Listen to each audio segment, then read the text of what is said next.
Welcome, everybody. This is What's New in CX, episode 4, the mid-August version of this. ZS Kerravala back with my co-host, Juanita Coley. Juanita, how you been? This. So it's my birthday month. I've been amazing, right? But Oh, when was your birthday? it's on the 28th. It's on the 28th, so it's next week. It's coming up. I'm excited. And we just been doing a lot of stuff and trying to keep on top of this what's new in CX news. So Yeah. it's been great. How about you? Yeah, well, summer's almost over, so I'm a little sad about that. But, I've had a pretty good one. So, and happy birthday to you. Thank you. Yeah, and typically in the summer we get a little break from news, but there's been a lot of CX news, and I guess part of that is just the evolution of AI as companies are driving features faster and faster. We had a number of announcements this week. Where do you want to start? I want to start with LivePerson. So I saw LivePerson drop in or it was announced in the Gartner Magic Quadrant. And I thought it was super interesting. And so I want to start there because I want to get your thoughts, okay, on it. You ready? Yeah. So All right. what Anita's referring to is they popped into the MQ for conversational AI. They are Yes. a niche player, and it's an awfully crowded quadrant. I'm looking at it here: 1, 2, 3, 4, 5, 6, 7, 8, 11, 13 vendors, and I know a whole bunch didn't qualify. So there's a lot of conversational AI companies. I was a bit surprised to see them in there, and now in full disclosure, I haven't followed LivePerson in a while. And for those who don't know them, they came out a few years ago as a digital contact center. In fact, their CEO at the time was very aggressive, saying all agents were going to go away and things like that. And by and large, the companies performed terribly. At one time, their stock was about a little over $60. It's down to $1 now. The market cap's 100 million. And it looks like they're trying to make the pivot from that digital contact center to conversational AI. Now, this makes a lot of sense given the hype around it. Although, boy, it's a tough hill to climb just with given all the other vendors in the space. If you look, Cognigy got acquired. There's Google, Boost AI, Core AI, Yellow AI, IBM, and so the competitive landscape is pretty big. I don't. From what I read in the MQ, their product isn't all that differentiated now, but I guess from here is where they build it. What do you think? Yeah, I'm super. The reason this caught my eye is because when I first started following LivePerson, I was introduced to them via like digital contact center, that space, right? And so as I see them in the Magic Quadrant and I see them um, surpass Sprinkler, right? And surpass some of the Yeah, ones that have been in the space that was long. probably the biggest surprise is they were ahead of. Yeah, and so that's really, and I think the reason for this, right, is that from what I know about them to date, right, they focus not only on this digital contact center space, and now they're making this move and this shift to even more so conversational AI, but they also understand the landscape of workforce, right?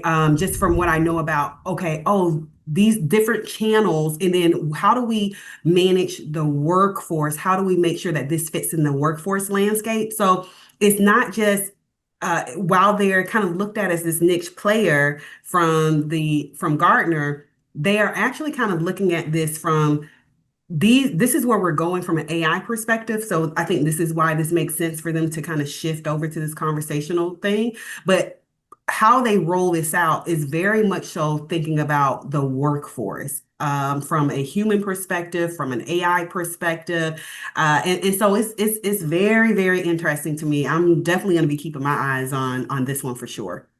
Yeah, well, we'll see what they do.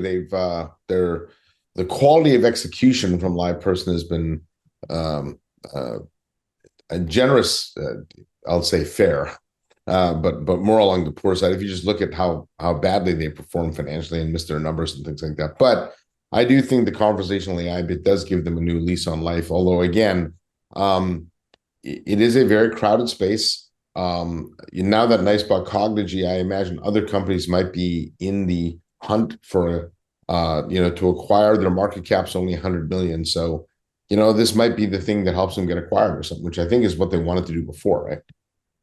Yeah, Yeah. that's why you cover the analyst side of this, right? Like I don't know. I'm just gonna Yeah. keep it 100% real. I don't know, right? But Yeah. what I do know is that for me, from an end user kind of practitioner perspective, like this is something that I'm interested to keep my eye on for sure. So we'll see how it goes. Yeah. And since you are a practitioner, that's why I like having you on. The second bit of news is, this week Zoom announced its AI receptionist. I think they called it AI customer service. So essentially, what they did is they integrated their virtual agent with Zoom Phone to create a receptionist that's always on 24 by 7. Ring Central has their AI receptionist, the 8 by 8 announcement as well. So these aren't new. Hmm. But I think what it does is this concept of integrating UC and CC has been around a long time. Yep. And we've always struggled to come up with proof points as to why you need to do this. To me, the AI receptionist is actually a very good use case for it because customers call in, you then need to connect it with somebody, in the back office. That's more of a UC discussion. And this is Zoom shot at it, and Zoom does verticals very well, as well, and so this is going to have some impact on retail and things like that and education. In fact, I know education is one of the big users of this because they typically have a lot of help desks and things like that tend to be distributed across the company. And so it's a good use case there. But you as a practitioner, what do you think of the concept of Timing couldn't be better, right? From my perspective. Like I think one of the things that Zoom has done well is the timing of when they are releasing different things. It's almost like what happened with Zoom meeting, right? And how they became almost synonymous with virtual meetings when the pandemic happened. People at the consumer level, I say this all the time, at the consumer level, had gotten so used to during the pandemic connecting with their families and all the different things via Zoom that Zoom almost became synonymous with virtual meetings.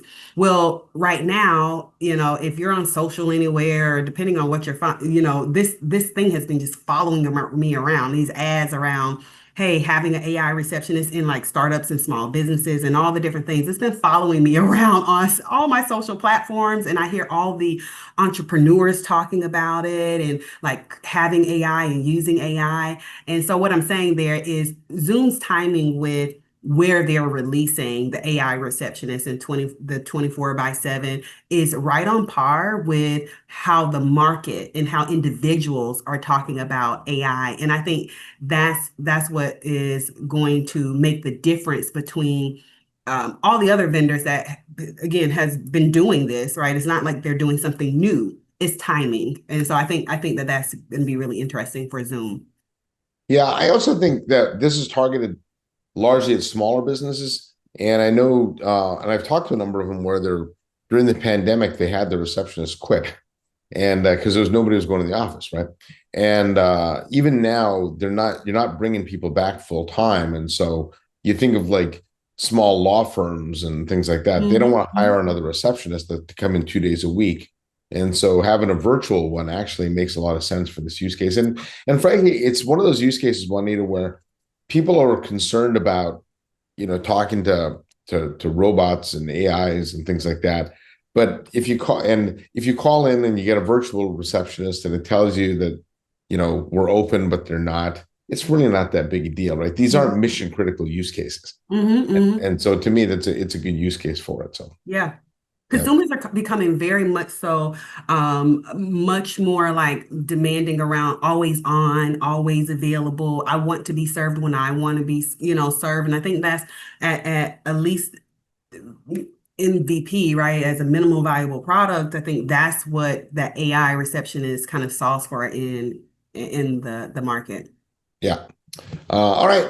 What else did you have this week? I was thinking about Genesis, right? So this, when I saw this, I was like, I wonder what he think about this, right? So I saw that there was this Salesforce and ServiceNow had did some investing in Genesys. And I, again, admittedly so, am not the financial analyst. Yeah. So when I saw this and I was like, I wonder, is this a play for acquisition? Is this a play for like why? And it made me think back to a conversation that I was having maybe 2 or 3 years ago about CCaaS and CRM and contact center, who owns the customer experience? Because as an end user and practitioner, we're always talking about like, hey, a lot of data resides in contact center. A lot of data resides in CRM, and you have Yeah. these two things that are battling it out a lot of times for customer experience. When are we going to bring those together, right? And so it made me think about that, and I was wondering, like, is Salesforce and ServiceNow trying to make a go at that with this investment? So anyway, what are your thoughts? I thought that was interesting. Yeah. So what you're referring to is the $1.5 billion investment in Genesys by Salesforce and ServiceNow. And it's an interesting move. I think one of the things that if you put these three companies together, you create this new kind of meta platform for CX, where Genesys will provide the real-time AI-powered contact center. Salesforce obviously has deep customer data and a lot of front-end experience. And ServiceNow is really the leader in back-end service management and workflow automation. So if you think about one of the criticisms I've had of the CX industry, Juanita, is that everybody claims to be a CX vendor and understand customer journey, but everybody has a very small piece of the customer journey. And Come so on, say that. between these three companies, they can actually see across the company journey. And so where that becomes important in this agentic world, we're going to be having agents make decisions. These three companies coming together, if they can actually work together, could be a real win for customers. What I find interesting too is there's no secret that Salesforce and ServiceNow are bitter enemies, right? Like they do not like each other. But so a joint investment, it just fuels this whole co-opetition Yeah, type of thing, right? yeah. Where they've both been moving into each other's spaces, but now they got to get along to get this to work. And so I think it does put some pressure on the five nines and nices and talk desks of the world. Like, what are you going to do next? How, Right. right? And so, but I do think it's got some really interesting implications, though, on the CX space in general, and addresses a need that's been long underserved.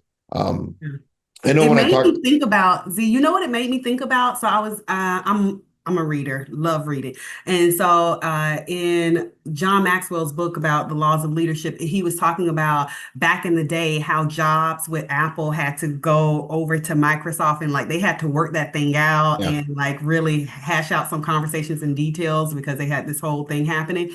And they're working together really is what really took Apple to that next level. That's what this when I saw the Genesis news, it was just like, I wonder if that is what's happened. So anyway, that was super insightful for me, or interesting to me rather. yeah. And I will say though that I was talking to a reseller this last week, and he was complaining that Genesys has the worst reseller program, and they're not very Mm, partner friendly. And so if they're going to go down this path mm. of being a kind of this Uber CX platform, you guys got to clean that up at Genesys. So Get it together. Get it yeah, together. yeah. So the last thing I want to talk about is our friends over at 8x8. I think this is their 8x8. I really like as a company. They're small, but they're very scrappy, which is good. And so Yes. they announced a number of new features to the way they described is close the CX expectation gap. And what that means is that we all expect our AI and CX to do great things, but we've got all these gaps. And so they built in new features to bring more communication channels, payment methods, things like that. So for instance, 8x8 Engage now includes support for SMS, WhatsApp, RCS. Engage, if you don't know, is their combined UC/CC platform. They have Viber messaging and 8x8 Contact Center as well. And so people in the US probably don't know Viber. It's used overseas quite a bit. They have meltwater support for contact center as well, so that brings social listening into it. And they brought payment, secure pay, into contact centers so people can pay through it. And so when you and I were prepping for this, you were talking about, from a practitioner standpoint, the workflows that the practitioners have to do are all disjointed. So talk about that one.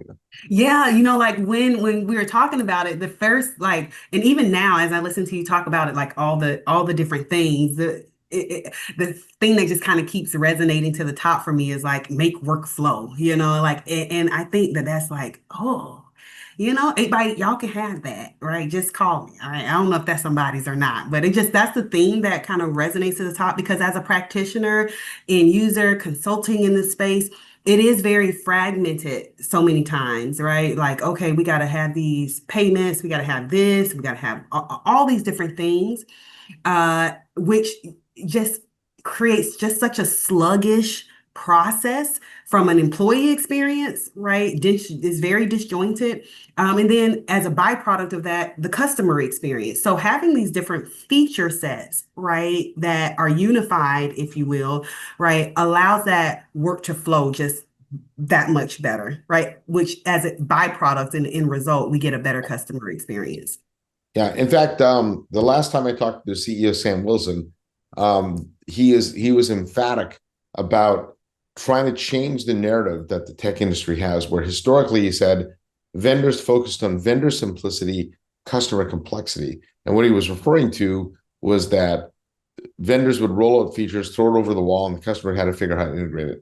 He's taking on the burden of vendor complexity to drive more customer simplicity, right? And that's what you were talking about with this whole concept of workflows and making them simple. So, I think too often, especially in the CX space, the human has been the integration point for a lot of these technologies. Ooh. And you know what it's like. You've worked in contact centers. When you're the integration point, things don't always work too smoothly, right?